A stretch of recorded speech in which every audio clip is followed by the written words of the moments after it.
Well, hello and how do you do? Welcome to NECC Rocket League. I am your hairless host today, Captain Atsuka, joined in the booth by none other than Foof. Foof, how are you feeling today? What's up, man? I'm so excited to finally be here. I was worried, with the delayed start, having some back end issues, having everything seemingly falling apart at Toka. But then, the steady. We're back in the booth, back here on NECC, and back with more Rocket League action. So that first game that was Defiance and LVW, they have been already played, but not on stream, unfortunately. So we're moving on to Firebird C playing against SIUC Maroon. Well, and honestly, I anticipate that to be a good matchup. One, because they're decently well-rounded teams, but two is because that we have already been deprived of our game one. So now I'm even more in anticipation after the long waiting to finally see some Rocket League action as we see Greenville in Northumbria. I don't think those are the correct teams. No, probably not, but still, it's Rocket League action, so I want to cast it. That's my instinct. That's my natural instinct. The boost is going to heaven. That's all I want to say. But yep. Let's see. I'll get the roster pulled up here on the side and try and make a heads and tails of who we got. So, looks like Greenville and Northumbria. I don't know, but they're changing it. They're changing some things around. We're gonna figure this out. We're gonna get there. Got it. So in the red we have Firebird C, and in the white we have SIUC Maroon. And so on the side of the Firebirds, you have Dwizen trying to make some plays. They're finding Deck putting a shot there, but cannot get it to go. And so kind of looking at these teams, the Firebirds are 3-1 right now, riding pretty high, coming off of back-to-back wins, whereas SIUC Maroon had a win in week 2, but have fallen in back-to-back games and trying to right the ship. Yeah, well, now we see Flair trying to get a little flare going, but none having, as the ball will linger its way around the midfield. Some 50-50s coming out now, sending this one back into the red territory. Flair once again getting a 50-50, but the answer will come right back off the backboard and back down towards the side as we once again find ourselves inside the white half.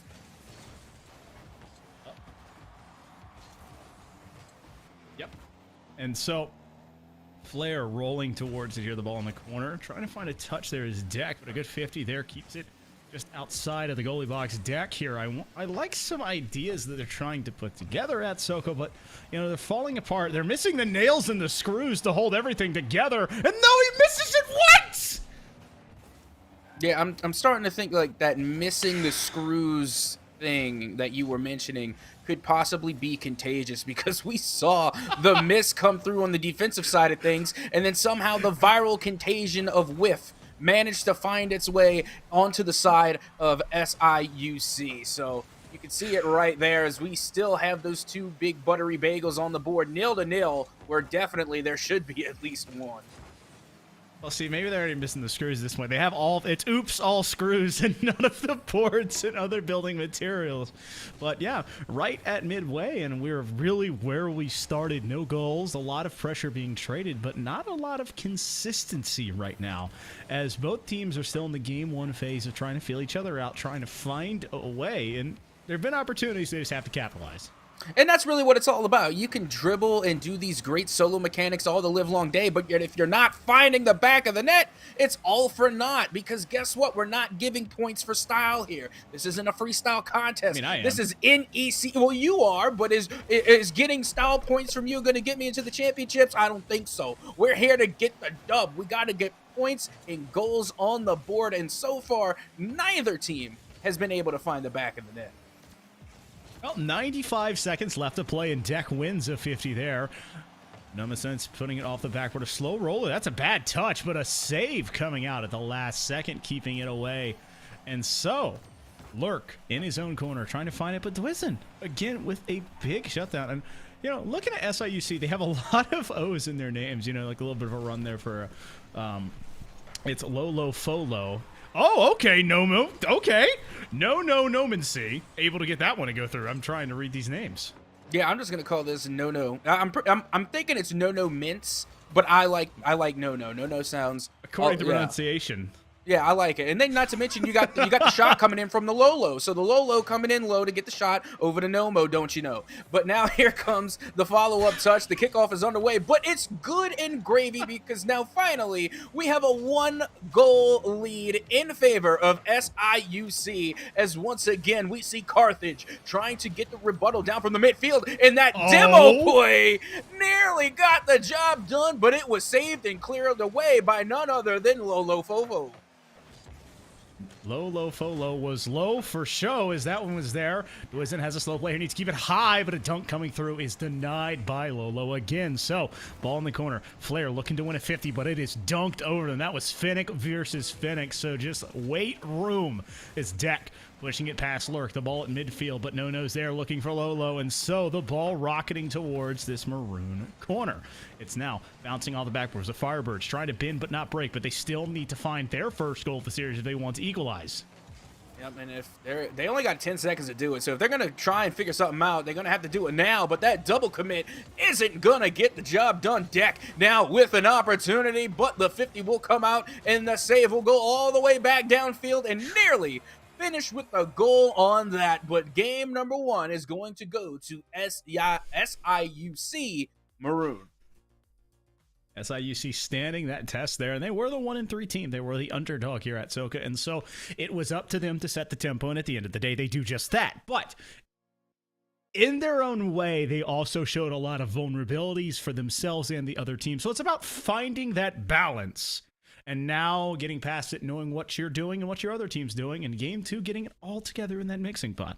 Well, guess what? I wouldn't be surprised if we see the Firebirds over there at Carthage come out in game number 2 because, like we said, you know, in that game number 1, even on our side of things over here at production, we had a couple of hiccups, kind of, you know, fumbled the ball a little bit, and I think that's what happened with Carthage. You know, they fumbled the ball a little bit. They only got beat by 1 goal. You know, I mean, the second one didn't count because the clock was expired. So 1-0 loss isn't the worst thing in the world. Honestly, I can see them coming back in game number 2, and they're going to be a little bit more flexible. You know, they're going to be a little bit more relaxed, and now that the pressure's off, I think we're going to see an answer back coming here from Carthage. I really doubt that this series is going to end in a one-sided venture.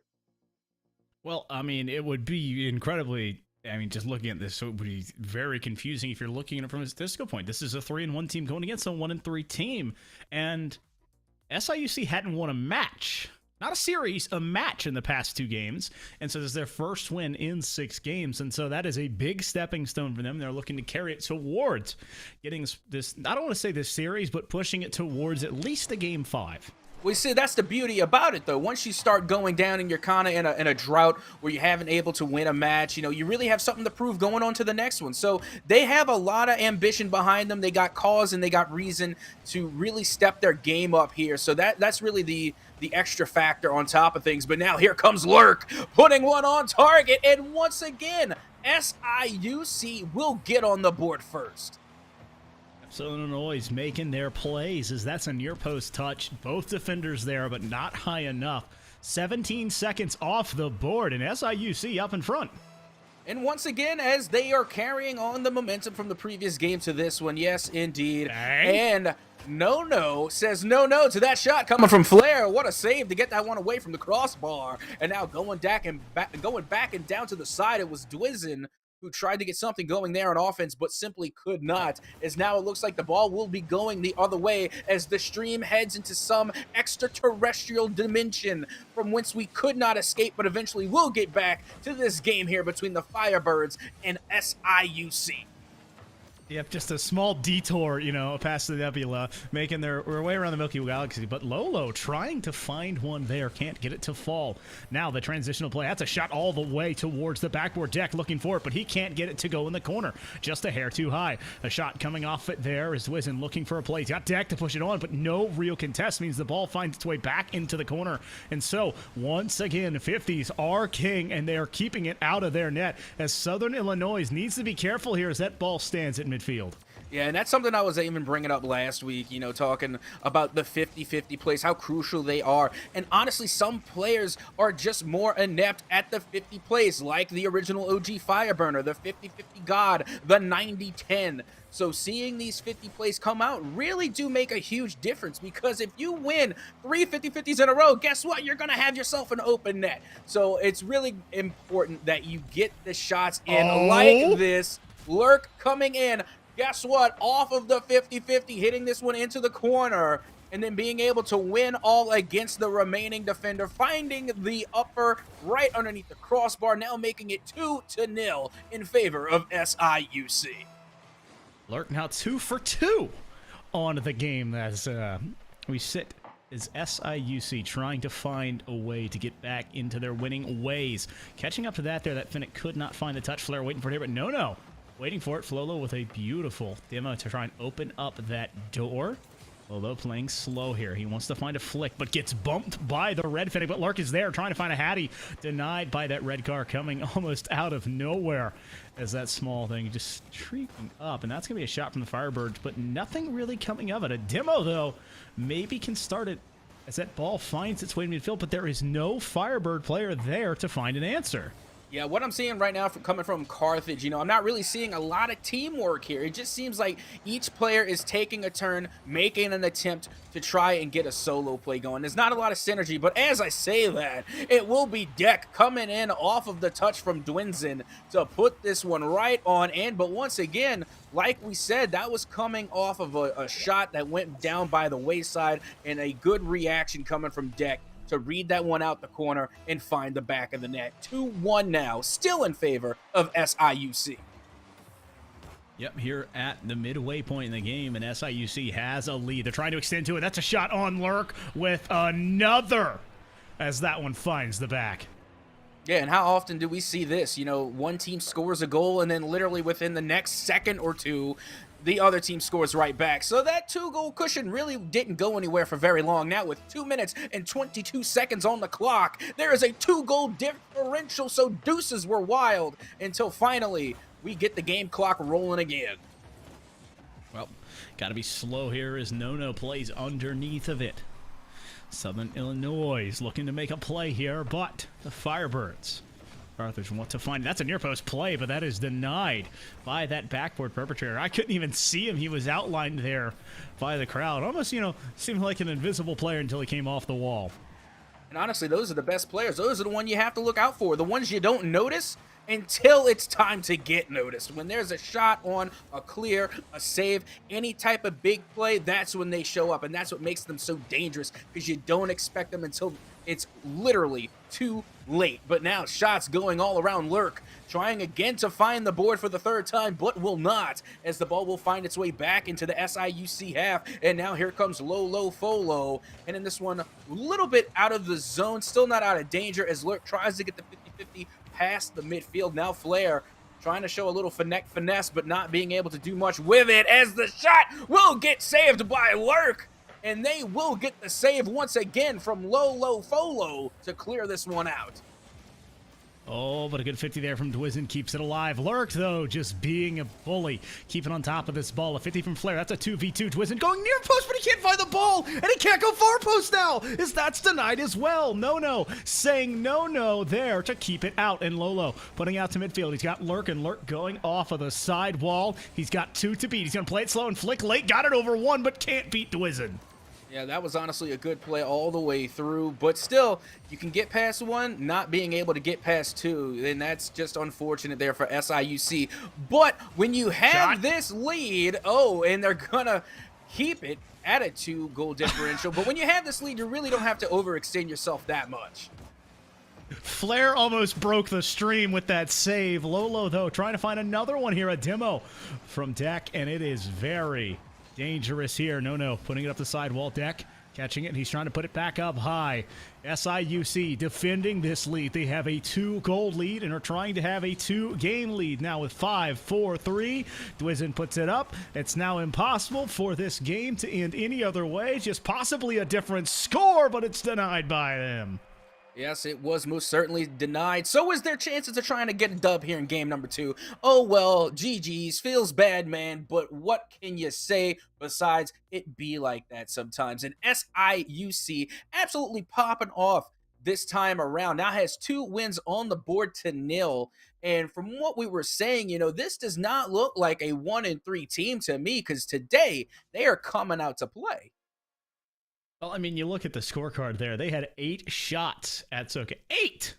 Comparatively to where it was 9 on the Firebird C. So both teams were finding the backboard. They were putting shots on. They just could not convert it when the defenses stood tall. 6 saves on the side of SIUC Maroon. The Firebirds only had 4.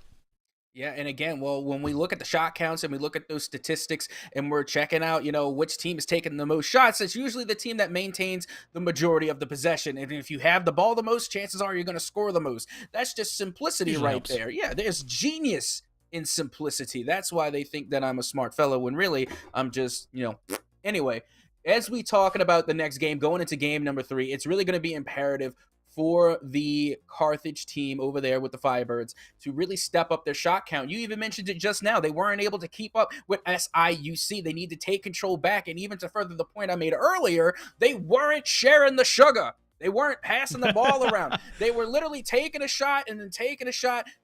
Literally saw little to no passing other than some touches that came off of a save that inevitably ended to an assist. I need to see more intended passes go down at the midfield instead of just rebounds coming off the sidebar. Well, they just need to be cognitive of where they are, where the opponents are, and where the ball is going to be, not where it is at Soka. And so the teams that plan ahead usually stay ahead. And so SIUC has done that well in this one. They had that first singular goal in game 1. Had a 2-goal lead in game 2. And they're trying to put the series away in 3, but that is Deck seeing a chance. But instead of keeping it close to his nose, instead put it up in the air. So it's a trade of possession, so the ball stays on this red half. Yeah, and I gotta say, I like the aggression that's coming out from the Firebirds so far, but they have to continue it. They have to be consistent. And another thing is they have to shoot on target. I see them bring the ball all the way to the SIUC half, and then their shots are just off target. They are really great at breaking through the midfield. They're mechanically gifted. They can get past defenders. When it comes to taking the shot, more often than not, it's usually going down by the wayside, as Lolo Folo was able to get a pretty textbook save to clear that one away. I gotta say, I love Lolo Folo's name. It makes me happy now that I know how to say it, but Deck, even happier there, seeing the hole in the defense as that ball ricochets off the pass. And honestly, this was just a great read coming from Deck. That one hit literally in the crevice of the waterfall, coming down at an angle. Normally when you hit the waterfall, it comes straight down off the backboard. That's a pretty easy read. But when it comes a jettison from the crevice and it shoots down a diagonal off the wall, it's sometimes a little bit more difficult to read, but not for Deck. They came prepared and they put that one straight down and in. And for the first time, the Firebirds will take the lead, and now they will extend that lead 2-0 over SIUC. They're preparing for trouble, and Deck is making it double. He beat Lurk there, scoring his second, and you said it, 2-0 here, not even a minute and a half off the clock. I'm not gonna lie, I loved that trouble make it double rhyme you just did, and it just made me wish that the Firebirds would have been the Carthage Rockets instead. That would have been so great. But regardless, 3 minutes and 20 left on the clock here in game number 3. SIUC remains scoreless. The Firebirds have definitely turned things around, as now Wide Thins is going to get outmatched here, but looking out for that double touch, none will be found, as unfortunately for SIUC, that backboard read will follow its way right on into Whiff City. Now Deck going to take a chance here, sending this one up the mid, as the 50-50 will come straight down to the ground. Another shot on target, but cleared away. Now here comes No-No, putting that one down, but the 50 save will come in. The follow-up shot is there, and what a play to find the back of the net. Wait, hang on, I got to give a quick shout-out, of course, to this player right here, getting in the middle, getting in the way of things. It was No-No, just standing there, setting the pick for the ball to roll right on in. Now listen, Nono is getting in the right spot for the perfect camera angle for that shot, but Deck wins the kickoff and scores another his Hattie, and so Firebirds not allowing anything of a miscue there as Lurk oversteps. Yeah, doesn't this look a little bit familiar? I'm getting a little bit of deja vu. Didn't we see earlier that after It's the just fire... flipped. Yeah, it's completely flipped. SIUC was winning 2-1, and then, you know, the Firebirds score one, and then they answer right back off of a kickoff goal. Same scenario, except for it's Carthage this time making the answer off of that kickoff. And I have to say, SIUC, not one of the best kickoffs I've ever seen. It would look like a whiff coming out there off the jump, and now an opportunity will come in for the follow-up touch from Deck, and that will make it 4-1 as the Firebirds will extend their lead by 3. It was just a nice touch there by Weathens, and it just opens the door. Deck able to catch up to it, and they're just feeding the beast metaphorically, physically, and actually. As now, just 3 seconds past the midway point, it is a 3-goal lead. Yeah, and that honestly brings me to question, how did this happen? What changed from game 2 to game 3 that has the Firebirds clicking so well, as once again they're going for the backboard read, and will get the pass off from Wythens over to Flair, 1109, who sinks this shot like a dime. What a touch, what a play, and now a 5-1 lead in favor of Carthage.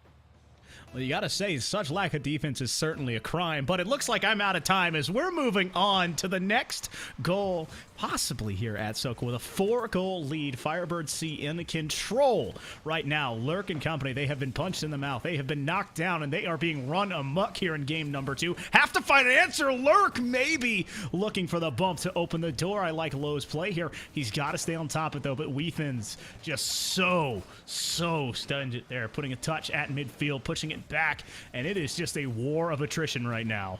Yeah, and that's what I honestly like to see. Speaking of, how about some demo play fireworks popping off as we saw 3 back-to-back demos. I think it's a little bit late in the game, but I still like to see the tenacity. Never too late. Yeah, exactly. It's never too late. As we just hit 1:30 remaining on the clock, still looks like it's very much in favor of the Firebirds, but that's not going to stop SIUC as they come through the middle now, going up high and on the side. It's Nono who's going to go for the midfield pass with the follow-up touch on target, but Deck is there to clear that one out.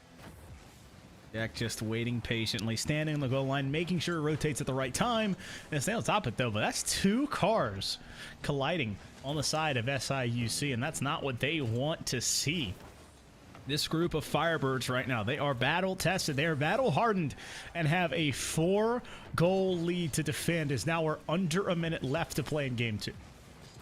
And again, just a dominating presence coming from the Firebirds here in game number 3. What I thought, and I think maybe some other people might have thought as well, what we were going to see was a 3-0 sweep coming from SIUC, has quickly been turned around. And now we see a goal finally come through for SIUC Maroon, and the score drought will officially end.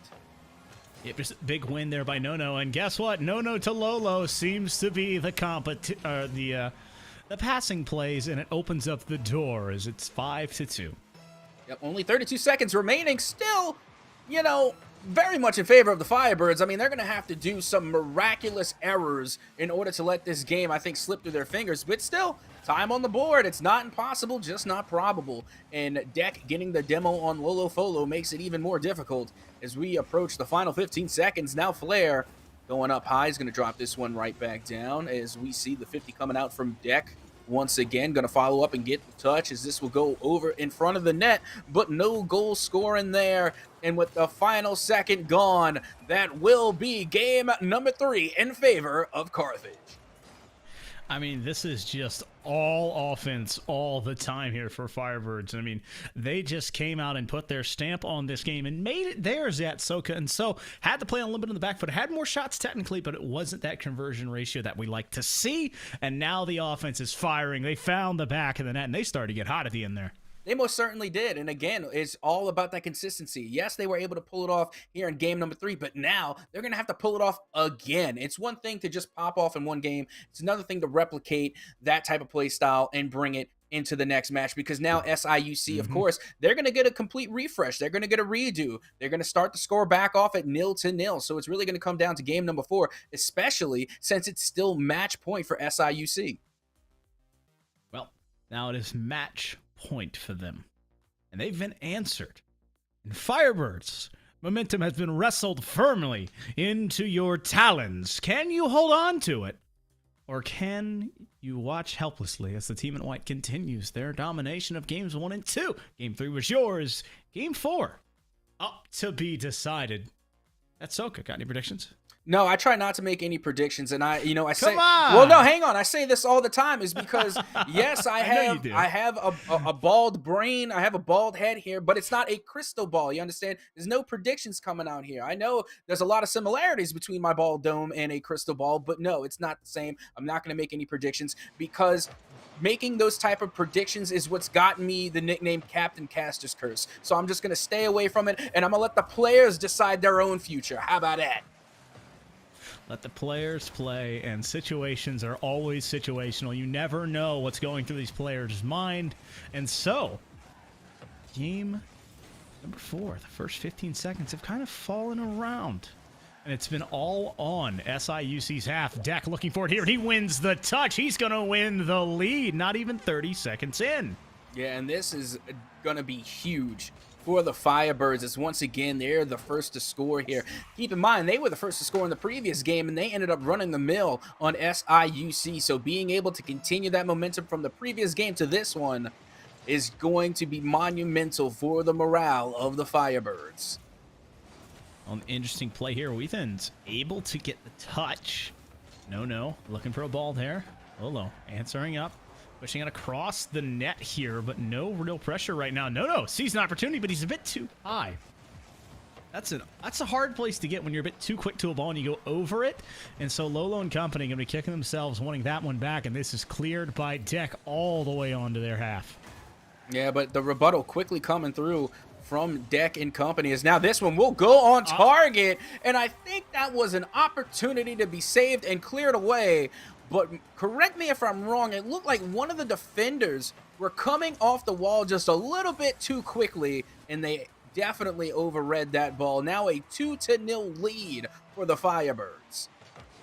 Well, it's honestly about finding their mark, and it was just a bit off there. The player rotating across the net and then one finding off the backboard. So Lolo looking for one here. They need to find an answer and find it in a hurry, because if not, Deck and company are going to force a very pivotal game 5. And, Deck trying to get something going here, a pass out midfield, but the only thing he finds is Lolo. And so now, no, up, pushing a touch towards the net, but that's not on. It's off the sidebar. Lurk was looking for it. Lolo trying to go near post, and he gets it off the backboard. It's still a 1v1, but just a bit too quick once again. And the Firebirds under siege right now. Yes, indeed. But will it be enough to break the defense? It's one thing to take control and put shots on target, but like we saw earlier with the Firebirds, it only counts if you find the back of the net just like that. And what a shot coming from Weefins here, as they will get the touch and the flick to put this one right on in. But that 50-50 is what got the job done, and that will bring them to a 3-0 lead over SIUC. Big dunk there on the kickoff. Maybe what they needed, but it's immediately. Return to sender is Flair. Opening up the door. Weethan's looking for a touch. He's putting a shot on. Technically, Lolo is there, and he doesn't actually get it. That Phoenix a bit too flat, and it rolls off the top. Now, all of a sudden, the script has literally been flipped, and I'm not sure what's going on in the minds of the SIUC defense there. I mean, I can understand wanting to take control of the ball and try and dribble it, but to dribble it in front of your own net is not the greatest idea, and we just saw there why, because it can lead to a mistake like that and an accidental own goal. Just a miscue there, and now Lurk needs to have something spectacular. He's been that front runner. He's been that one, but he's being dunked as Weethans continues 4 for 4 perfection right now. I would just like to point out that there have been 5 unanswered goals scored by the Firebirds, and we haven't even hit halftime yet. And it is currently a 5-0 run, like you said, and it is not even halfway into game number 4. Lolo and company need to find something. They need to find a blind haymaker, perhaps, or something to hold on to, because they need to weather this storm and find an answer. Flare, pass out midfield, technically a shot, but Lolo is there. Defense is great, but you need some kind of response.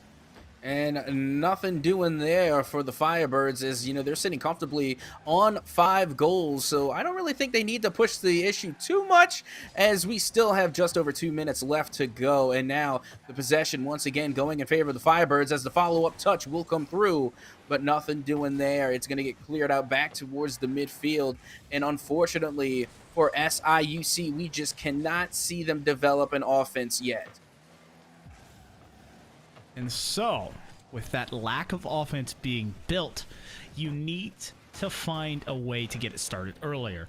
And a lot of teams think, Satsuka, it's okay, so we have to get on offense as fast as we can. That's not always the case. Transitional plays and quick trades and fast breaks are always huge, but you want to build offense from your own side of the field outward. Find passes to clears that move this defense around in that transitional spot, where now you can see weapons and you can see plays from the Firebirds. They're not starting all the way on this back half on the side of SIUC. They start on their own end. They're moving this team around and opening up these places for them to take shots. Yeah, and honestly, that was the exact problem that the Firebirds had in games number 1 and 2. They were all aggression with no direction, but now they have literally started to fire off with a target in mind, which is the back of the net, and they've been finding it over and over and over again. As a matter of fact, they found it 5 times so far in this match with only 1 minute remaining. Again, I said I didn't want to make a prediction, but I think it's safe to say that the Firebirds are going to be taking this one. Well, I mean, they'd have to do something absolutely heroic to get back into this one.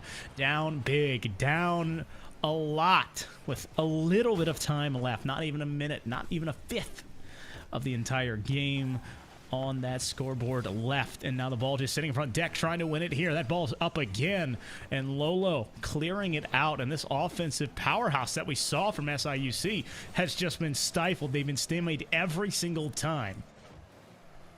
Now approaching the final 15 seconds. No tries to put a stop to it there, as the shot will come in from the Firebirds, but it's cleared out back to the side. And honestly, at this point, if you're on the side of the Firebirds, I think once it hit the 2-minute mark, they really just started running the clock. They're not really pushing the envelope. They're not pushing the issue. They're just trying to get this game done and over with. They have the 5-0 lead, and with the final second gone, they're going to keep to rule 0 and keep this ball up and alive for as long as they can. And still alive. There. Yeah, it's still going. Still there.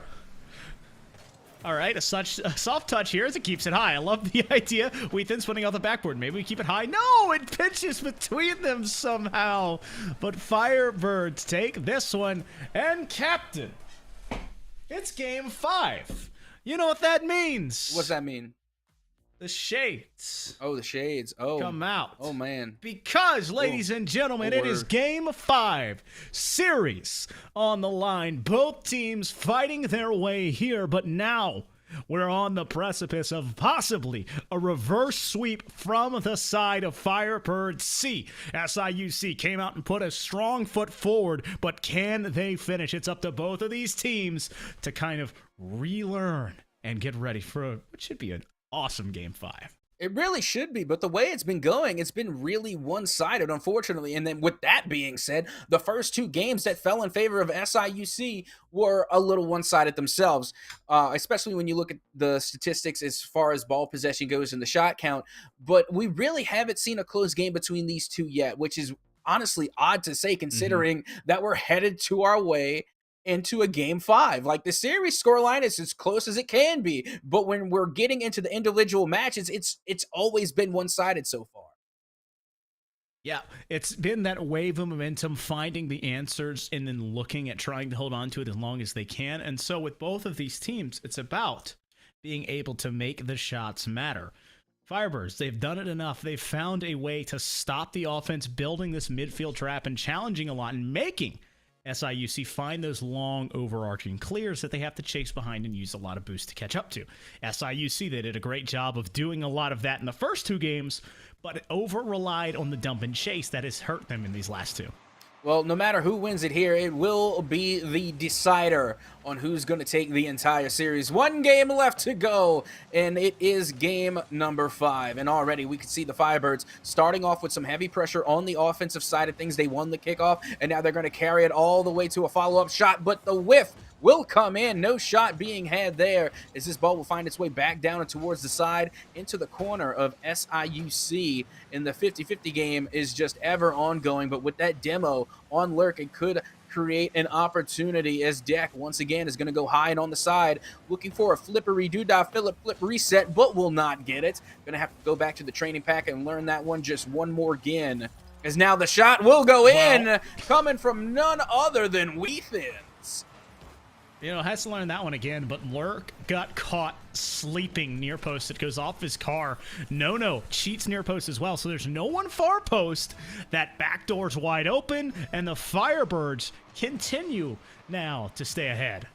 Yeah, not to mention, that's the second time we caught Lurk kind of napping a net, unfortunately. And honestly, in a previous match, you know, we saw that type of laziness in the net really lead to an own goal. So you really can't have that happening in game number 5. It's time to wake up, and it's time to be alert and be aware of your positioning on the defensive side of things, whether you're near post, far post, or just trying to buy your time in the back of the net.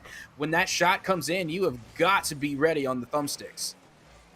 Well, I wouldn't say that was laziness there, and it came off of the top of Lolo. It was the Fennec, and it rolled off when he was trying to catch, and so it's just unfortunate here as Deck looking for it off that backboard. It bounces back down and rolling around this. Oh my goodness, Lolo with a beautiful pinch, but no one was ready for it. Lurk was sitting back on his laurels, sitting on the sticks at Soko, didn't want to push. It's coming to life right in front of our eyes. You need to find something here if you are this team of SIUC. It is game 5. You won the first 2, but now you've lost 2 in a row. You're down a goal, and you need to find an answer. Yeah, and so far within the last 2 games, the Firebirds scored first and they took the game. So honestly, this is just a tall tale sign of what is to come if SIUC does not come up with a way to adapt and react to the Firebirds' unrelenting offense. Ball back into the corner once again. No, denied by Flair. Flair going for that near post, but it's denied by Lurk. That's an overzealous push here. That is a lot of red cards past. Flair's, though, able to push it and slow this offense down for now. A big 50 there. Keeps it at midfield. Lurk waiting for it here at midfield, and so the ball now resting on Deck's hood. He's trying to find a play, and he's going to hand it off to his teammate. Weathins, though, unable to keep it around for long, and so this ball just in a little bit of a song and dance in the corner as Lurk was trying to find a teammate mid.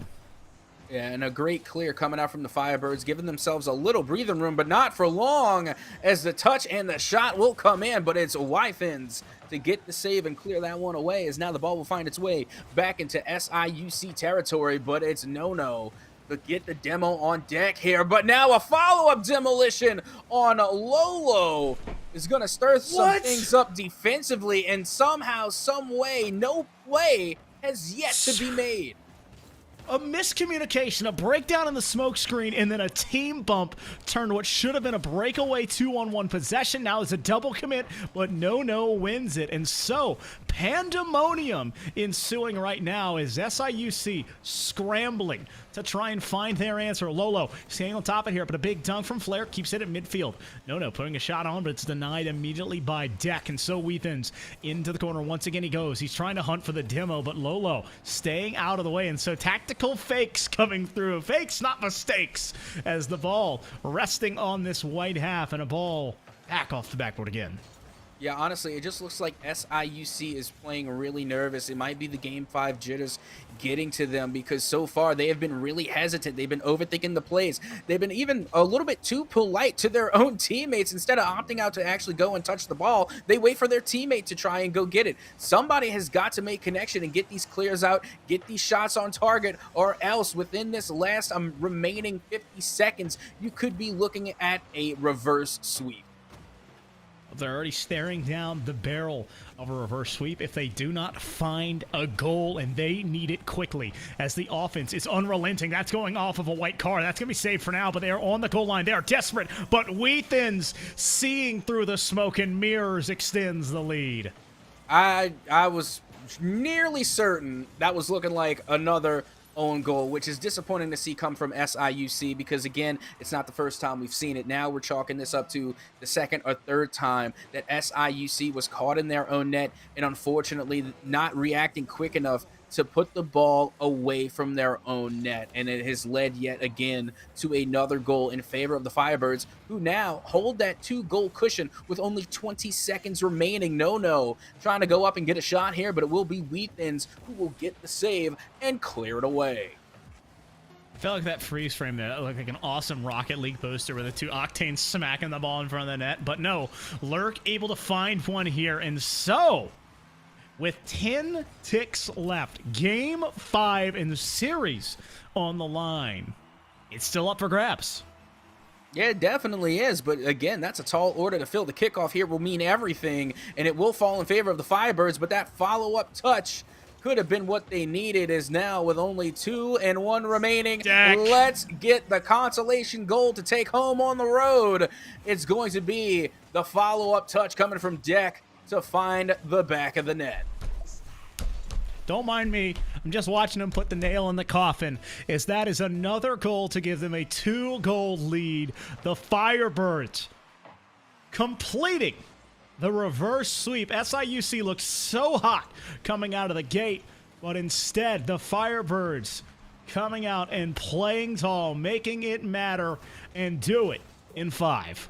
Hey, let's get another one. Why not? We already know that we could score last-second goals. How about we score a goal with 0 seconds? Let's up the ante a little, as Dak coming through with the touch off the corner with 0 seconds on the clock, just to take yet another consolation goal home. The Firebirds with the reverse sweep coming all the way back from way back when to get the dub over SIUC.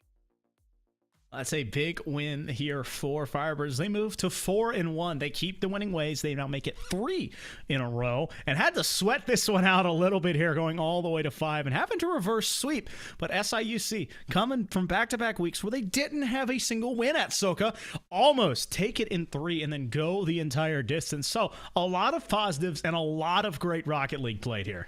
Absolutely. I mean, you got to give them a little bit of credit where credit is due. I mean, there's still small improvements being made. We saw from last week, SIUC wasn't able to get a single win here. They managed to get 2. It didn't end great for them this time, but they're going to take those mistakes and they're going to learn from them. Exactly. They're going to build themselves up to come back even stronger. And speaking of coming back stronger, we're going to have some more Rocket League coming for you right here at the NECC. So do not go anywhere. Captain's orders.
Well, hello and welcome back to NECC Rocket League. Once again, I am your host, Captain at Soka, joined in the booth by Foof. Foof, how are we feeling after that last matchup? First things first, the clock lied. Anyway, I'm feeling great. I got to go to 5. It's my first 5-game run this season, and so I am now all revved up for the last 2 games we have on the docket for us tonight. So, looking at it here, we have Baker University Esports heading up against RSU Red. Both of these teams 1-3, so they're trying to find their way back and getting closer towards a winning record. Now, since you asked me previously, this time I'm going to ask you, what in the Foof universe could your prediction possibly be between these two teams? I predict that a game of Rocket League is going to be played at Soka, and there will be one winner and one loser. One team will be going to 2-3, and the other team will be going to 1-4. That is my prediction. That's a pretty good one. I think that's a safe bet, to say the least. But, all things considered, when we're looking at these two teams, of course, they are evenly stacked up. And like we just seen with the previous game, it went all the way to 5. But one thing I want to see change. Yeah, it went the complete distance. But the one thing I really want to see change is the matches be closer in the matches, not just in the series scoreline, because even though that game went all the way to 5 to be decided, every single match was a one-sided venture. One team would show up and the other one simply would not. So hopefully with these two new teams and all these fresh faces, we're going to see some more really tight-knit competitive Rocket League. It's going to be wondering who comes out and finds their foothold, because both of these teams are kind of scrabbling for air, trying to find their way from falling too far in this Challenger Cyan division. And, this is really just a kind of who can get on top of who here with a 1-3 on both sides. And so it's not the end of the world, but it's definitely an important win for all of these teams and all parties involved. And so, the build up to this week and the build up to this match, they've been focusing and working towards to try and put their best foot forward. Well, that's what you have to do, especially when you're looking down the barrel out of a 1-3 record. Both of these teams, of course, with the same record. So this is going to be a monumental win for either of them, because once you finally get on the positive side of things, you start getting those wins. You start to get more comfortable, and that can reflect in your scoreline as you move over down into the series. And we are getting ready to come in to this matchup now to see how things will unfold between these two teams.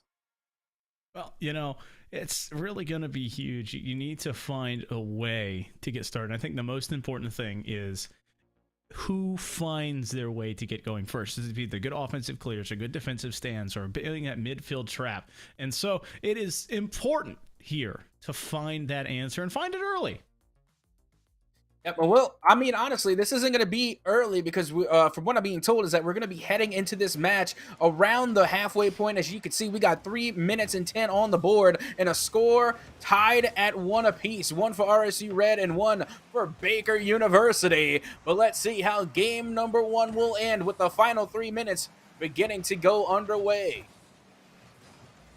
And so now Fry and company here got it all knotted up. We're trying to find a way to put it in, and still off the backboard, but denied by Dub Tizzle, and it goes all the way out to midfield, and it is just dangerous here.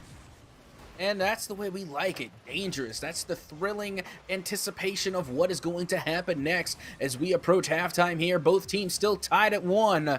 And as we can see, it will be still going up high, trying to find us off the backboard. But the touch will come from Fry, but it will go down towards the side. And now the rebuttal coming in from Baker University as Dub Tizzle looks to find the back of the net, but a pass will work just as good, as the follow-up touch will come through, and Baker University will find another goal.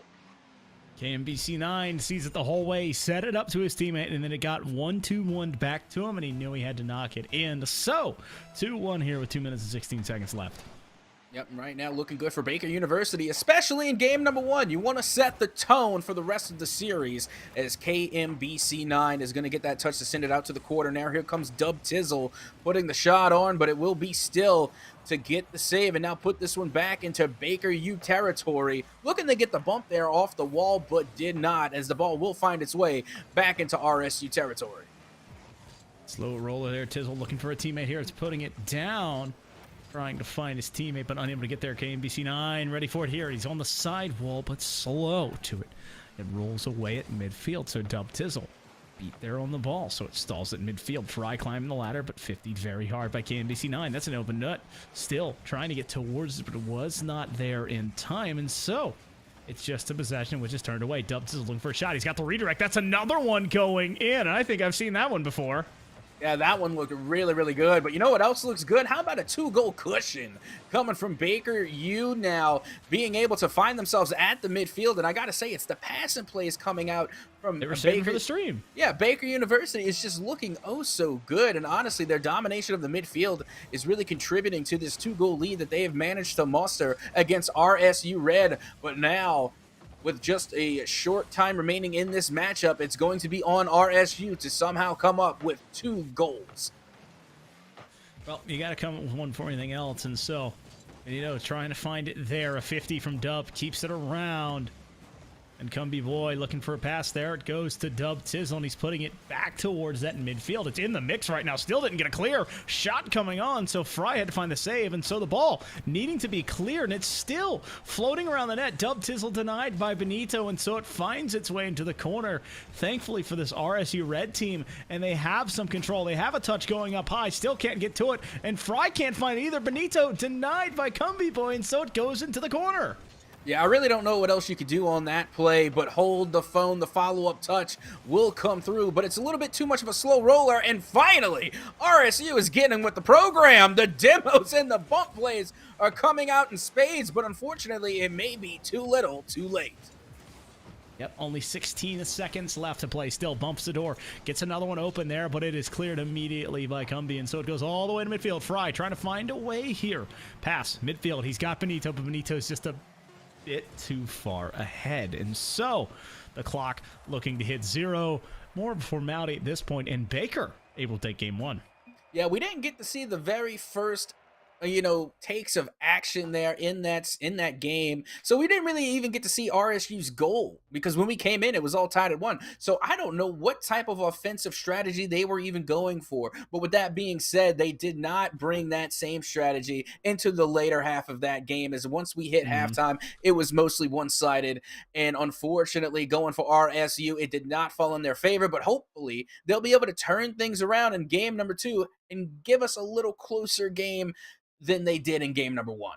Well, if you look at that scorecard there, it was incredibly close all over the board. Just the end of the day, it was a singular goal and 2 assists that separated this, or 2 goals and 2 assists that separated the scoreline. And so, RSU Red, they're just missing sharing the sugar, as you like to say. They're not finding each other enough, and they have to get it going early. Did I use it right? No, you used that perfectly correct. Okay. That's the way you say it. You got to share the sugar. And you're absolutely right. It's the pass plays that win the games. That's why we say that. That's why we say it's important to get assists on the board. And personally, it's why my favorite medal in Rocket League is the Playmaker medal. Because putting shots on target, that's what we've been trying to do since day number 1. But being able to hit a moving target like your teammate, to me, that requires just a little bit more ineptitude, a little bit more skill, a little bit more field awareness. Because again, it's one thing to recognize where your enemies are. It's another thing to recognize where your enemies are as well as your teammates. So again, just having that Playmaker player can make the biggest difference when you're on the field here in Rocket League. And so now, Baker up 1. Trying to find an extender here, but no, RSU Red coming out and finding the first one 16 ticks into the game. Yep, and again, here comes just a textbook pass play coming out from the corner. Fry was able to get that touch and send it up high towards the middle, and then Benito with the classic read, putting that one right on and in, will give RSU Red the 1-goal lead, which I honestly think they needed. Yep, certainly needed there to find an answer early. As Benito slow here, and it's going to fall back down. Still putting pressure on. It's rolling on the sidewall here. Cumby off of that sidewall, and it just rolls up lazily. Fry putting a touch on. They need to find an epic save, and they can't get it to go. And so now the ball resting on this blue half, still in control and still in the lead, as now he gets demoed for his trouble, and Dub taking it back to his own half. Yeah, I ain't gonna lie, that was pretty gutsy, dribbling towards your own net, knowing full and well there was an offender there, but guess what? That happens. Here comes Yes, here comes yet another pass play coming from the corner, and once again it is Fry and Benito. Literally ran the exact same play less than a minute prior to the first goal they scored. But I guess if it's not broken, don't fix it. Do it again. I wasn't looking, and he found that touch. Oh, Fry. He's been giving way too much time. Dub, though, getting up and climbing that ladder to shut it down. Big kickoff win is a big start here for RSU Red. Down in the series, but certainly not down right now as they're up a pair of goals. And KMBC 9, he's trying to find a teammate here, but a big 50. Fry putting a shot on. Gumby is there, though, to slow it down. And so, shot coming near post still. I don't know how you saw that, but a near post is open. Yep, this time Fry once again leading the charge here, Wow. not getting the touch out of the corner, but the tactical whiff, which need I mind you, is 100% mechanically sound in Rocket League. Yes, exactly. Faking, big time faking. And with that touch there, it led for a pretty convincing shot coming out from their teammate, extending their lead now 3-0 as they keep Baker scoreless as we hit 3 minutes and 25. Yep, a minute and a half now gone, and Baker, Captain Caster's curse continues his haunt around the NECC as KMBC wins a 50. Cumby finds the shot, and it goes in. I told you, I wasn't making it up. When I said the Captain's Caster's curse is the reason why I don't make predictions, well, that's why. You just saw it in real time. You saw it live as now Baker U is really in scoring distance from tying this game up, as they only have a 2-goal deficit to come back from.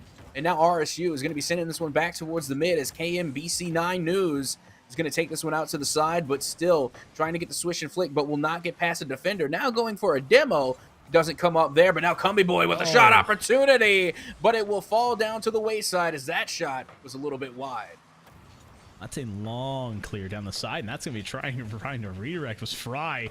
Instead, makes its way to a pass, but nothing coming of it as still couldn't get to it. So the ball, now they're Fry looking for a touch off the back, pushing it here underneath of it there, so not getting a lot of momentum. Still into the corner, Fry out midfield trying to find a teammate again, but unable to connect. That one's going up and over the defender. That's a dangerous spot to be in. The Dub Tizzle keeping it low, finding his. And just like that, Baker University is back within one. That is 2 unanswered goals now from Baker University, and they are starting to turn things around as we can see them being a little less hesitant. They are striking more confidently. They are reacting quicker to the fast plays coming off the backboard, and they have turned themselves around here in game number 3. Ball going off the sidewall. You need to be careful. Benito putting a shot on and still finishing it up, keeping this lead at a 2-goal amount. Actually, you know what? I apologize. This is game number 2. I was mistaken. It just felt like this has been an entirely new game and an entire different turnaround. RSU Red once again striking back, getting the 2-goal lead over Baker University, and honestly took no time at all for them to get the insurance goal right on back. So now, sitting here, Fry trying to find a touch as that's dribbling it beautifully. He's going to have to beat another one, but can't get it to go. Dub Tizzle in the corner, still 50 beautifully, and it stays on this half. Dub Tizzle finding an answer, but he's a little bit too quick to that ball, so he has to catch it on the sidewall. That's a beautiful midfield pass, but there's no one there still. Says, I'll take the pass, but he can't put it on. Now it's one man. He's got to cover so much net, and Fry picking him apart. Yep, a nice shot here. And once again, we just see that aggression coming from RSU Red that I think they were missing in game number 1. Somehow they just flipped the switch and now they can play offense. And they are shooting lights out right now, scoring goal after goal, now having a 3-goal lead once again over Baker University for the 2nd time here in this game. Yep, the big 50 there stalls it down. Benito trying to find an extender. He's off the backboard. Fry climbed the ladder quickly. He's going to put a soft touch on. Still sees it, but he can't find it. Benito doing the same, and this time it comes back out into the mix. Fry letting it go past him. Doesn't want to commit because he's got a teammate there. Still over 1, but the ball back into the corner. Benito looking for it here. Free flip there, but with no boost, he couldn't find a touch. Yeah, unfortunately, Benito's application for the pre-flip gang was denied, as a shot will come through for a steal, but it is Dub Tizzle to get the save and clear that one away. Now, as we approach only a minute remaining, still 3 goals separate Baker University from an equalizer against RSU. So, big mountain to climb. Is it impossible? No. Very improbable? Yes. You have to do a lot in a very short amount of time, and it needs to get started now. Baker needs to find a touch here, and that's a good pass midfield still, though. Just playing patiently, daring a 50, and staying on top of it the whole time. Dub Tizzle getting beat there by Benito. That was both players with no boost. So Fry, the lone man, back home. It's a 1v1. Oh, he got Fry up early, but he found the touch. A pass midfield. Still gets to it, and still remaining with a 3-goal lead. And now as we approach the final 20 seconds, I think it's safe to say that RSU Red will be taking this game in a dominating fashion, as they have showed out in a major way. But still, I appreciate Baker U for not giving up, as they still apply pressure within those last few seconds to try and get a consolation goal and possibly even stop the clock. But now, as the final seconds will tick away, the clock has hit 0, and RSU Red will be walking away with a dub here in game number 2. Yep, big showing here from them, and they came out and answer this call that I was kind of wondering, would RSU have any kind of way to get back into this series? When you fall down early in a first game and then give up a pair of goals to end it like that, it can kind of take a lot of momentum and weigh heavily on a team's shoulders. But RSU Red, they don't fret. They find a way to do it, and this time they come back and hang 5 on top of Baker. Yeah, now we've seen one team taste victory, and so has the other, which is a little bit different than what we saw in the previous game, because what we saw in the previous matchup, yeah, it just went 2-0, and then 3 unanswered wins came right after that in a reverse sweep. Now both teams got a little bit of a taste of what it's like to get a dub. So now all things in even and all things square is just going to come down to who's going to be able to carry the next matchup. And again, everything's even. So it's pretty much as if we're starting back from game number 1. Well, you're starting back from game 1 as in everything is even, but yeah, think of it, Atsoka. Now it turns into a best of 3, basically. Who can win 2? And so Baker trying to find it now, and RSU feeling a little bit hyped after that win and trying to put 2 back-to-back themselves. And again, honestly, it was that kind of aggression that won them that game. So I say keep it rolling and keep it going, as RSU once again applying the pressure, as Baker University is going to have to scramble back on defense, and they do successfully. The defensive positioning coming from Dub Tizzle was perfect to line themselves up to block the shot and get the save. But now an opportunity for Benito, as this one is going to get carried out into the side, will be met by KMBC9. And now going back out and towards the side, it's going to be RSU Red to try and get the midfield pass, but it's intercepted by Dub Tizzle. But Benito was there and waiting to get that save to clear it away. Still waiting here. He's got a teammate pushing it all the way up. KMBC is back on defense here. Him incoming. That's all 3 going for it, mind you. Dub Tizzle's 50 hard there. KMBC beat here on the touch, and so it's finding its way into this corner. A clear starting to come through. Benito and still turning for it, and that's going to be a pass. He's trying to find off the ceiling. Fry climbing the ladder, has a redirect, and bangs it home. Hello, Fry. Yep, that's the way you want to do it right there. You can't ask for a better play than that. Like, look at the read coming from Fry. Now, when you look at the replay, you're thinking, oh, well, that was just a textbook pass play. No, Fry had to read an absolute laser coming off of the ceiling and then redirected into the upper 90, up and away from the defender. All around, an absolute banger of a play. And Fry, once again, stepping up for RSU Red. Oh, Benito is there, and he wanted that one bad, but it just could not find it. Dub Tizzle now in control, but Fry denies it. Benito beat there by Cumbie, so now it's a 2v2. Dub trying to find a pass. He gets it off of that blue car, and he stuffs it in himself. Yep, much like the scoreline, this game is all tied at 1. And with the read like that coming from Dub Tizzle, being able to get the ball up and off of the defender and then coming in like a missile, Dub Tizzle was able to come down and punch that one in, really strong-armed it, and just put it past the defender there. Now all tied at 1 with 3 minutes and a 25 now remaining. Ball back midfield. Cumbie is there, but so was Fry and Cumbie. There was 2 blue cars just swarming that area, daring for a shot to come through. That's a bump, trying to find a way to open up this near post. And that awkward pinch might just work, as Fry won the huge 50 at the midfield stripe. KMBC Beat there by Benito. Benito off the wall here, looking for Still, and that ball is going to try and find its way to KMBC 9. He puts a pass into the corner, but Fry on the sidewall, waiting for an answer, and now he's in a 1v1. Looking for a pass to Still. Still unable to get to that one, and so it turns its way back to Baker University. Yeah, and I really like the presence that we're seeing from RSU Red at the midfield, but at the same time, Baker's University is doing extraordinarily well at reading the midfield pass plays, not letting anything go by. Although I will have to say, RSU Red, I'd rather see you attempt a pass and fail than to try and take it yourself and get dunked by 2 defenders. And if you got consistently 2 defenders diving for the ball, passing is a necessity if you want to score. Big 50 there from both players, but Dub Tissel, unfortunate recipient of that ball on his own half. Still can't get to it. He's a late jump, so KMBC looking near post, beat by Benito. Gonna be slow playing it here. Dub Tissel waiting for this to fall, going up for it instead. So it's now up to Still. He does a good job catching. He's got a 1 to beat and a slow flick there. Gets it over again. Now it's off the backboard. Near post is open, but no real good positioning as RSU Red retreating back to their half.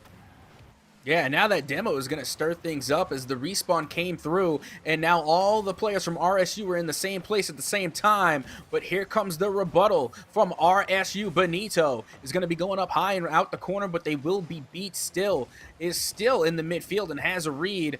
We'll be taking this one up and over. One defender going for the double touch. Will get it, but it goes off the side, and the follow-up will not come through for RSU. The score will remain 1-1. Yep, still here at Soka. Still tied and still deadlocked in the series, in the game, and possibly in a lot of other things. And, oh, guess what? Also tied in their records. And so 70 seconds left here in game number 3 to try and find a way to break through. Still over 1, but Cumbie is there.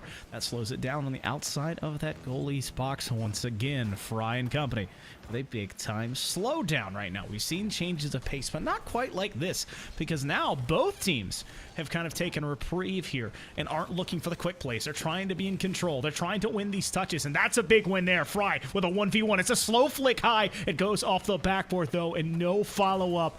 Almost picture-perfect offense.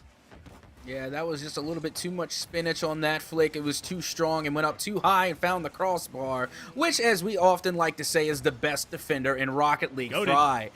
Yes, now going up, trying to get the flippery doodah flip reset, but will only find KMBC News. As now this is going to go up and towards the side again. The 50-50 pinch getting the clear for RSU Red, as now the follow-up touch will come through, but they will be beat by Dub Tizzle. Now Still going up again, finds a teammate in Fry. The final seconds ticking away, and the ball will go up high, finding its way in front of the net, and will go in. RSU will take the lead here with only 3 seconds to go.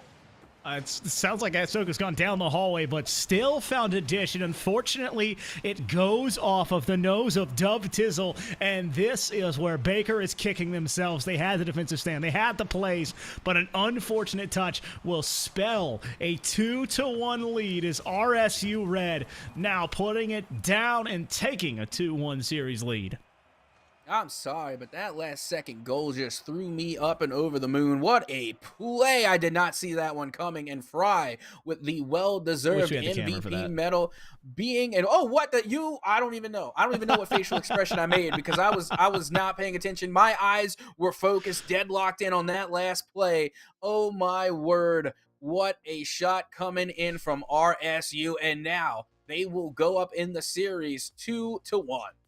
And again, it's just heartbreak there on the side of Baker. They had the defensive build. It was a 1v3, and they had it right.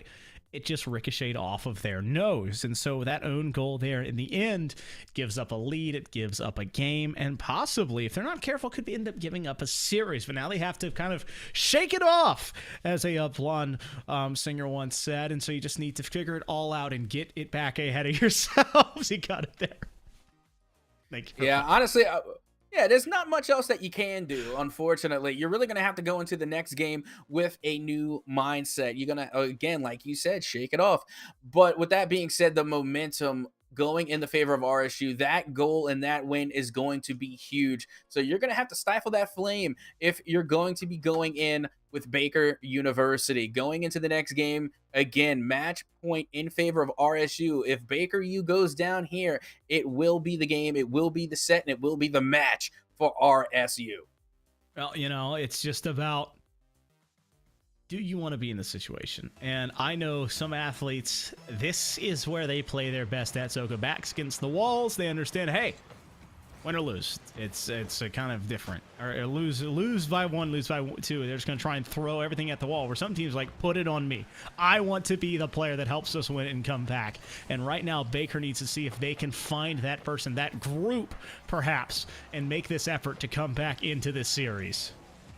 Well, let's see if they can make it happen, as Dub Tizzle is going to be going into the corner, followed up by Benito, and now KMBC sends this towards the mid, and now still in Fry, trying to share the ball there, still will get the follow-up, but doesn't get the boost, unfortunately, as the 50-50 will send this one up towards the ceiling, and now back into the corner. Now, this is a dangerous corner, because this is where we've seen RSU score time and time again, and they will once again, as they will get the first goal of the game here in game number 4. Well, all shout out there to Benito as he led the way, making the goalie jump early, because if they don't jump, you make the save. And so RSU Red playing beautifully as a team, find an early strike. 45 seconds in, Fry with another one here, 1v2, flicking it high, it goes off the crossbar, still playing cleanup. No, he puts it off. Fry can't find an answer, and now it's going the other way. Benito able to get it into his corner and away, hopefully for now, if you are an RSU fan. Yep, and they managed to avoid the danger there, getting the clear, and now Benito turning things around from defense to offense as the 50-50 will come out and through to the side, but Benito picking up Gumby Boy with that demolition on the way, and now the backboard read coming from Fry is off target, but still, it will be still to find the back of the net, and they will find the goal here and the 2-goal cushion over Baker University. That is 2 cars committing for that pass and neither finding their mark, which means it's an easy dump off the backboard and an easy read, still making it the whole way, just waiting for that ball to hit to his nose, and he's able to put his team up by 2. And honestly, that's the real benefit about pressuring the defense, putting shots on target. You don't even have to find the back of the net or even be 100% on target. All you have to do is pull the defenders out of their position and cause mistakes, and that's exactly what RSU did. They were going in insanely aggressive, they were being very high speed, and they put a touch off the backboard, like you said, forcing 2 defenders to commit to the same touch, neither of them getting it, and then leaving a wide open net for the follow-up. And just like that, RSU once again is looking even better here in game number 4. Well, I love the play here. That's 1-2 to 3. I don't know how intentional it was, as Dub Tizzle gets to sign his name off of this, but it went off of news, off of Columbia, and that was able to find its way in.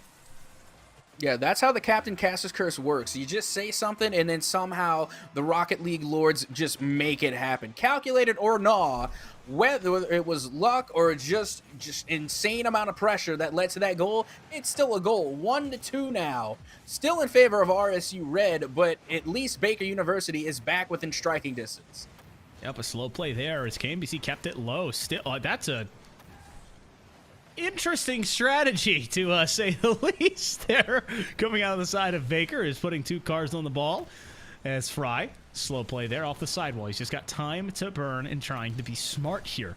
The ball 50 there at midfield, but it keeps it on Baker's half. So still looking for a pass. He's trying to keep it near. No, going for a Doomsy instead, but he can't get it to go. Fry up to 1. Benito dropping it down, and it's another 2-goal lead. How often have we seen Benito and Fry just find each other on the field time and time again? Once again, Fry being the playmaker by getting the pass up and high off the backboard, and Benito being the one to fly and put that one right into the back of the net. And once again, RSU Red find the 2-goal cushion. Once again, KMBC starting a touch there by throwing it towards that blue net, but it's not able to find its mark. And so 50 coming through. Fry trying to get there, but he couldn't in time. So KMBC putting a shot on. There's no one home. That's in. And so we're back down to only a 1-goal lead.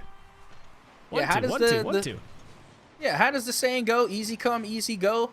Well, there it is again, Benito, don't you know? That is a goal right there, and Benito got caught in the retreat. Couldn't make it back in time, but I do believe it was Fry who had the unfortunate whiff there in the midfield that was able to lead to that fast break coming from Baker U. And now it's KMBC 9 trying to get that shot on, but Fry is there to deny. And now the ball going out and towards the side. Dub Tizzle is going to leave that one for KMBC as this will go up high again, and we see RSU Red having their limits tested on the defensive side, but that pitch coming out nearly on target would have been a devastating blow to Baker U. Yeah, but they survived right now. 94 seconds left, and they still have another one they need to get a pass midfield. That's just an awkward redirect. A double commit here once again, and Cumbie and his teammate KMBC9, I think this is the second time both of them have gone for a very similar ball, still playing low here. Can't get it to fall, but it's the second time we've seen either miscommunication, a non-communication, or just kind of a lack of trust starting to form on Baker, and I hope they can get that ironed out. Yeah, you can't have a lack of trust. It doesn't matter how well or how not you get along with your teammates, but you really have got to have trust, whether you like them or not. I've played with some people that I honestly didn't get along with, but when it came to being on the field with Rocket League, you best believe I trusted them, because there's nothing more detrimental than a double commit, which almost costed RSU Red an equalizer, but somehow Baker University let the opportunity slip through their fingers. Dare I say again, what? That ball got stalled and then somehow didn't get knocked into the net by either team, and it's just been stalled out right now, and it's drawing up Baker, which is spending a lot of boost and a lot of time pushing the ball around, but not pushing it in the net. And so RSU Red doing what they need to do, milking the clock, moving the team around, and just having this arm's reach ball control that's just keeping it in Baker's hands, but out of their net. Yeah, now the last opportunity will come through as the final few seconds are ticking away. And now a touch from Fry on their own teammate. Nearly dunked that one in, but the follow-up touch will come through, but the clock had expired before the ball could bounce. And with that, RSU will take the game and take the series. Pain if you're KMBC9. You saw it. The moment was there. Fry probably was gripping the controller or whatever he's playing with just incredibly hard. Oh no, I put it in front of my own net. And you see that player. It's almost like those slow motion scenes. This is like, no. And it touches right before it goes in. And so that right there, the margin of victory and the margin of loss. KMBC9 boys cannot pull it off, and it's a 3-1 win here for the side of RSU Red. And honestly, that was the second time we've seen RSU come in clutch. Like we saw even in the previous game, they were able to score that last second goal. And this time they get the last second save. I don't even know if you could call it a save. It was just a save. Running. Yeah, it was just prolonging the clock as long as you could, literally to the last second, where unfortunately for Baker University, they did not have enough time to score. But with that being said, we don't have that much longer until we get to the next match. So until then, we're going to be taking a short break, but we will be right back very soon with some more Rocket League action right here at the NECC.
Hello and welcome back to the NECC Rocket League. Once again, I am your host, Captain Etsoka, joined in the booth by Foof. Foof, how are you feeling?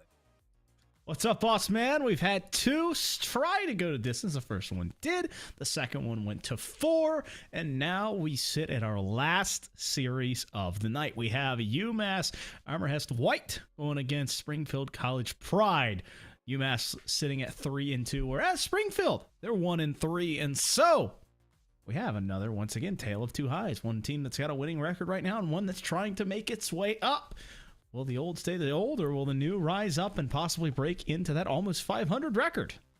Well, I have to say, it seems to me that we're seeing a lot of 1-3 teams today. A lot of opportunities for teams to really step things up. And so far, we've seen some be able to do it and some not so much. But as we get game number 1 underway between UMass White and Springfield, it will be UMA to take control here at the midfield as Nick tries to get one on target, but it will go down by the wayside. And now yet another missed opportunity from UMA, as this will go back towards the Springfield net, and React was able to react quick enough to get that one out and now take this one back towards the midfield, but they will not get far as Springfield is struggling to get out of their own half.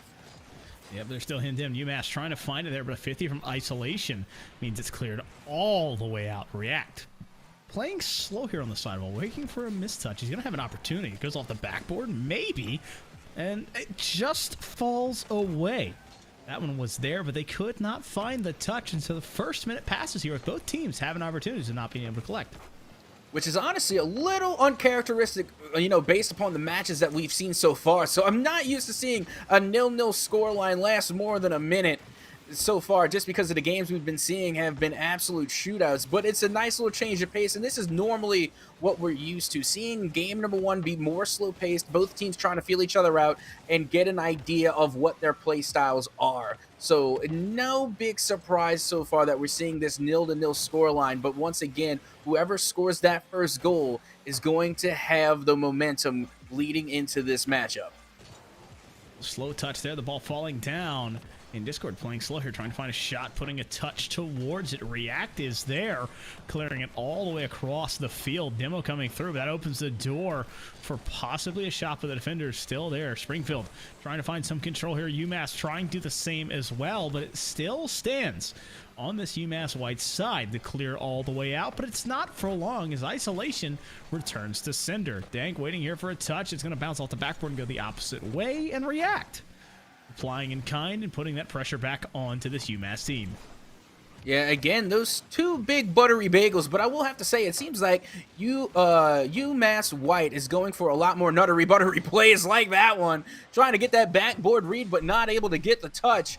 And then Springfield really just trying to get the rebuttal. They're doing these long field pass plays, nearly finding the back of the net. But like I was saying, it feels like I'm seeing a little bit more solo plays come out from UMass and a lot more long clears coming from Springfield, which so far has not amounted to much. Norbeaster playing slow here. Birdie underneath. Isolation cutting instead to go for it, but Nick was there. So Norbeaster putting a shot on. He had an opportunity, but going wide. To the right, React looking for Birdie. Birdie climbing the ladder here, trying to find it, and will, but does not have boost, does not have momentum, cannot transition that into a shot, and so falling back to Cinder. Norbeaster waiting in the corner for React's touch. He's going to actually opt to go away from it here and leave it for Dank to pull the trigger, but they cannot get it to go as Birdie just waiting there a minute and about 50 left to be played here in game number 1, and still 0-0. Yeah, this is without a doubt the longest time that we have gone without a goal on the board, but there it is! And finally, UMass White will be the team to score first. Discord able to see the discord happening on the defense there. There is no one far post as that turn in the middle and that leaves that post open. The momentum's gone, and so it's a 1-0 here for UMass White. And right now, with 1 minute and 39 seconds, it's about time. This has been, without a doubt, the longest we have gone without a net so far here tonight. But UMass White was finally able to get on, and now forcing yet another double commit from Springfield as this hits the waterfall and down. Now Discord Dank not being able to react to that one fast enough. And Springfield once again breaking out of their own side. But now it's time for them to try and find their first goal. Slow play here, Norbeaster in a 1v1. Him versus React. He's got control, but he did a good job of getting it away from the defender. But he did a better job, unfortunately, of getting away from the net. It goes bar and out. Discord can't get there. Nick playing out and ready, waiting for it here. He's got to try and put it off the backboard. It bounces slowly, and so the ball now being cleared by Isolation. It's out to midfield. The touch keeps it there. And so, an awkward positioning here. React and company leaving it there, and Norbeaster trying to find a clear and defend this 1-goal lead with less than a minute left to be played. And honestly, this goes again with some Rocket League philosophy that not a lot of people agree with. As a matter of fact, a lot of people disagree. But so it be told that in order to win a game of Rocket League, you only have to score once. And it's because I can't tell you how many times I've seen games end literally 1-0. And if Springfield can't step it up here, that very well might just be the case here in game number 1 with the remaining 15 seconds underway. But the score will once again go to UMass White, as now they will extend their lead 2-0 with only 14 seconds left on the clock. Breakdown in rotations, breakdown in communications. Both players collide, they separate, and there's no one in the net, and so it's a 2-goal lead here for UMass White, continuing their winning ways, coming off of that loss last week, and are trying to get back onto the winning track. Gonna do that here, 7-6-5. Birdie clearing it up, trying to find a teammate, but it's a bit too far to handle a 50 there. The ball down is just a formality, and UMass White able to take game 1 by score of, I believe, what, 2-0? Yeah, it was 2-0. They completely shut out the opposition on that play. And UMass White, again, they were putting on quite a spectacular show. They were going for highlight reel worthy touches, but somehow the defense was able to stop those. But then the defense got caught napping on what seemed like some basic positioning plays. They really got caught out of pocket, out of rotation, and it really just led to a couple of wide open nets. We saw in the very last one that it was literally just a slow rolling grounder, and the UMass White team was able to walk that one right on in. So it's really not these big highlight reel shots that we're seeing come out from UMass that are finding the back of the net, just more consistent textbook plays. Because if you're constantly putting on pressure, you're constantly shooting at the back of the net, forcing defenders out, forcing defenders to make double commits, eventually you're going to find the back of the net. It wasn't a huge gaping scoreline. It was only 2-0, but they were still able to keep Springfield scoreless. Well, the big numbers there was 7-4, the shooting there. Springfield was held in there in a lot. They scored. Dank and company doing what they needed to do on the offensive side. Nick playing slow there, can't get to it. It's the ball finding its way into the corner slowly once again. Isolation can't get to it. Discord Dank in a 1v1, a 50. That's one, and Norbeaster's there. Now it turns to another 1v1, but that flick is a little bit unreliable as he lost the ball. Isolation over one, but he's kicking himself. He wants that one back. He beat the defender, but couldn't beat the post. And like we said, the post can sometimes be the best defender on your side, but it can also be your worst enemy when you're trying to shoot. Now, the ball finds its way back into Springfield territory, and a nice touch going on target and will go in for Norbeaster, putting this one in here. But honestly, this looks more like an own goal than anything else. Well, it was kind of one of those darned if you do, darned if you don't at Soka, and so trying to dig it out as that one might have found its way in off of that back post anyway. Just an unfortunate position to be in, and they could not get it out. But it does not matter. Different way, same result. UMass up 1, and now they try to extend on it here. Nick looking ahead, but he's unfortunately the furthest player ahead. So UMass White just a handoff of his possession here, but Norbeaster getting up high and putting it back down. I gotta say, you know, look, oh, never mind. I'm gonna put a pin in that thought because Discord just won a 50. Not only did they win a 50, but they literally threaded the needle here. We can see Isolation trying to get one past Discord Dank, but Discord Dank playing that one low where the defender played high and then literally threaded the needle between the remaining defender, the goalie, and the side post. So great shot coming from Discord Dank. Back to what I was talking Before you were so rudely interrupted. How dare these teams score, right?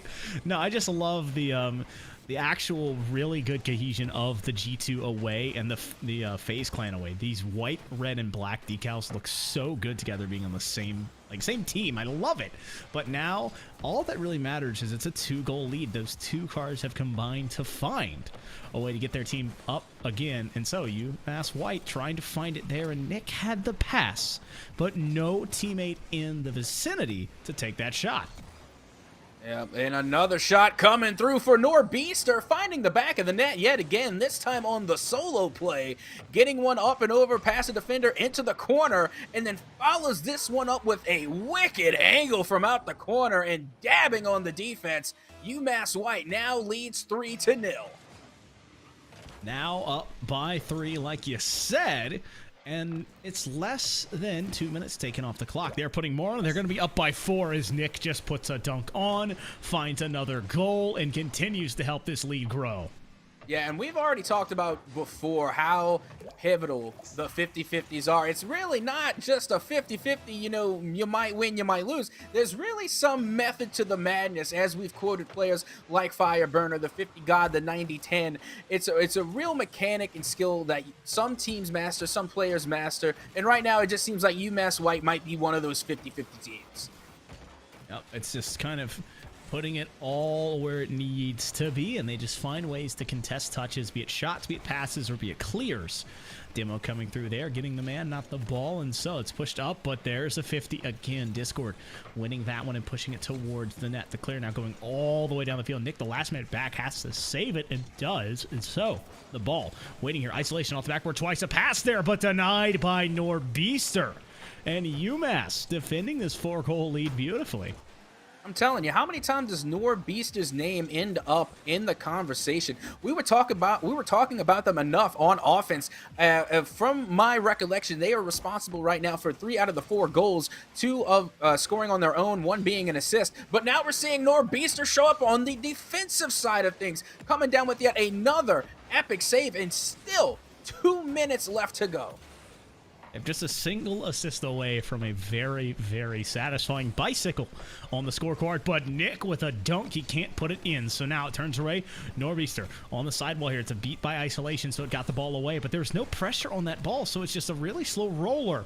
React taken off of the pitch. Norbeaster off the sidewall here. It's going to bounce back down, and that's a 50 coming from those 2 players. Nick waiting for it here. He's coming off the corner, trying to find a teammate to pass out midfield, maybe trying to find Norbeaster, but because Norbeaster was originally near post, he had to go so far to catch up to that one. Yep, now isolation coming in with the epic save there, clearing it out. Still plenty of time to work with, as Nick now is going to be dribbling past the defense. Is going to get towards the backboard, but not finding the back of the net. Norbeaster now coming through with the challenge, is going to go up high for the double touch, but it will be denied, as now UMass White still applying the pressure and literally showing us why sometimes the best defense is a good offense. Well, I mean, Captain, you don't have to play defense when you're in the replay. That's a pass midfield. Norbeaster does it, getting the bicycle as he sets the assist for his 2nd of the game, and Nick able to find the back of the net. And again, they are just a very well-oiled machine right there over on UMass White. Being able to not only put their shots on target, but their pass plays have been nothing short of spectacular. As guess who comes in with the hat trick? It's going to be Norbeaster. Once again, putting on a show with an absolute laser that finds the gap between 2 defenders and the crossbar. What a shot placement there. And now 6-0 in favor of UMass White. Yep, and now it stands as maybe they look to take a trip down to South America. Nick trying to find an extra one here. Dunk coming through, but Birdie standing that test. And right now, Springfield starting to kind of tunnel in and turtle up a little bit as they fight in and try to dig in against this team. And I don't think that's what you need to do. I think you need to try and break out, find some aggressive pushes, as Nick was there kind of dribbling it slowly. Birdie keeping it away from his net. A pass midfield as that ball will just continuously be pushed into the corner. Back out to the mid. Nick trying to pull the trigger here, but cannot find an angle. Discord slow. Back off that corner again, and it's rolling across the net. This is a dangerous spot to be in. It bounces down. Norbeaster into the corner, and 9-8-7 now, as it is a 6-0 scoreline. It's looking to stay that way. Discord letting it fall. Nick pushing it back down, and it's kept up for a little bit. Maybe a feels good goal, but denied by Norbeaster to get his savior medal, of course. Yeah, honestly, there's really not much to say after that match. UMass White was just popping off on all cylinders. I mean, of course, you could say that Springfield did one or two things that were wrong, but really it was just the overwhelming performance coming out from UMass White. Not only were they able to dominate on offense by coming clutch with the pass plays, the high-speed redirects, the touches coming from out the corner, but also they were able to play on the defensive side of things as well. Like we said, Norbeester was able to come through with a hat trick and a Savior medal all in the same game, clearly putting on quite the show. It's just nuttery buttery. There's no other way to describe it. And honestly, I'm not sure what it is Springfield would have to do to try and combat that unless they completely turn their game plan around. Well, the big thing is once again, they got stifled on offense, only 5 to giving up the 9. And so if you don't have consistent offense, if you don't find ways to break off your own half, you're going to be stuck. And when you're going against a guy like Norbeester, he's going to continue to put pressure on. He's going to push you more and more and more as long as you give him that space. And honestly, that's the thing that you really have to watch out for, because at one point, yeah, you want to go into the face of the opposition and get the challenge, but at the same time, you don't want to leave your net vulnerable. So it's really about being precise with your actions and showing little to no hesitation, which we have seen from UMass White, but now it's Springfield's turn, as right now UMass White is on match point.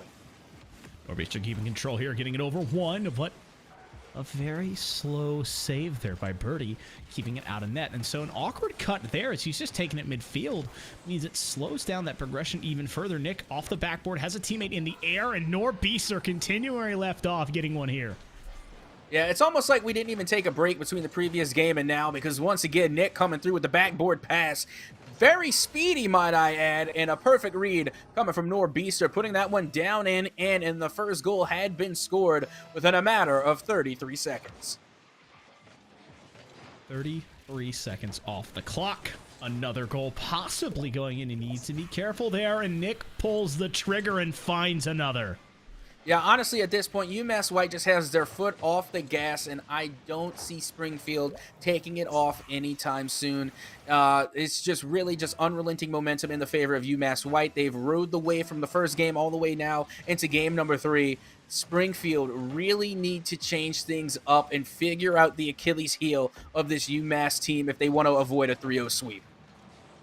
And you just have to find a grasp at anything right now, and I think even if it's a good defensive stand that gets you off of your own side, is that's a save coming from isolation, but it's not a clear. They're still in the danger zone. React getting it out to midfield, but it's still not that far. Isolation getting it to midfield as well, but Norbeester is there in transition, and it is just all-out oppression right now as UMass White trying to play aggressive here. Find another touch. Discord looking for one, and that ball rolls down back into the mix. React past one. Now to 1v1. He's got to beat Nick slow here. A good idea on the flick, but it goes too far to the left. Hey, good follow-up with that demo, though, because I was getting ready to say, at least when it comes to the way I play Rocket League, or at least the way I like to call it, when in doubt, bump them out. When you can't find the back of the net, if they are spending too much time getting save after save after save, sometimes you just have to bump them out of rotation, bring the physical play. And honestly, we have not seen a short supply of it from the UMass side, as once again, Discord Dank will pick up the demo, leading to the goal, giving them the lead 3-0. Springfield really needs to start giving UMass White a taste of their own medicine. Well, that's the thing. They're trying to turtle up. They're trying to defend their net because they're just under an assault, and you can't turtle from demos. It opens the door, and who else but Norbeester to find that hole that was made by his teammate. It is 3-0. They are in firm control. 3-0 in the score, and they're trying to make it 3-0 in the series, and Nick puts another in on a double. Calculated or not, I really don't know how to call this one. Sure. This was either just luck or just the biggest brain play, being able to catch that one off the crossbar and down at a amazing speed, putting that one into the back of the net to the point where even the best goalie in the world could not have possibly saved that. Now 4-0 in favor of UMass White as we just hit 3 minutes. And now it sits off the backboard once again, and that's another shot coming from Discord. He can't find it to go, but he's going to put another one on. And Birdie standing that test again. And, oh, maybe we can get something going here, but Nick wants to close it down quickly. React putting a touch out to midfield. Norbeester is there. Discord playing slow here, waiting for a pass off the backboard. No, Norbeester's going for it on himself. Had 2 players between him and the net. Was not feeling any less confident, though. Yep, right now, all the players from Springfield doing their best to hold the line, as now 2 Savior medals come out from their team already. They have had to recover at least 7 saves minimum against this UMass White team. But again, they're spending all that time in their net playing defense, saving shots that they can't get anything on offense. Meanwhile, Norbeaster is having no trouble at all getting goals on the board with a touch swish and flick coming from Discord Dank, and once again finding the back of the net to give their lead the 5-0 scoreline. I mean, it's just a repeat of last game. Springfield just outmatched right now, outclassed, outspeed. It's just kind of duck for cover because this offense is coming and they are not slowing down. It's just, can Springfield find an answer? I want them to try and find some passes to clears because they get in spots where they can get those passes to clears, but they end up shooting them to midfield, trying to outpace and outreach this team of UMass White that is just continually in the right spots at the right times. And honestly, what I think is going on with Springfield right now is something similar to what we saw with even a lot more closer matchups tonight, and that's they are playing like 1v1v1 v3. They're not playing as a team. They're all going for these isolated solo plays. They're not incorporating each other a lot. I don't see a lot of intended passes going down at the midfield, whereas on the UMass White side, we're constantly seeing pass after pass after pass. They are throwing the ball to each other. They are sharing the sugar, and they're reading off of each other's touches, and we're just not seeing that from Springfield. Well, UMass just taking full advantage of it, and they are at the scoreline that they had last game and trying to build upon it here. But now, one going off of the backboard. Isolation given a chance here. Norbeaster putting a shot on. That's going to drop off the backboard, but React keeping it around his goalie box. Discord slow here as it bounces back out. Nick getting to it as well, and that's bouncing off the backboard. Isolation beat by Norbeaster, but it's not going in. Nick's slow here, so React's over 1. React possibly over 2 as Discord has to find that awkward touch. Pass out midfield to Discord. No, to React, excuse me. React pulls the trigger and he finds one.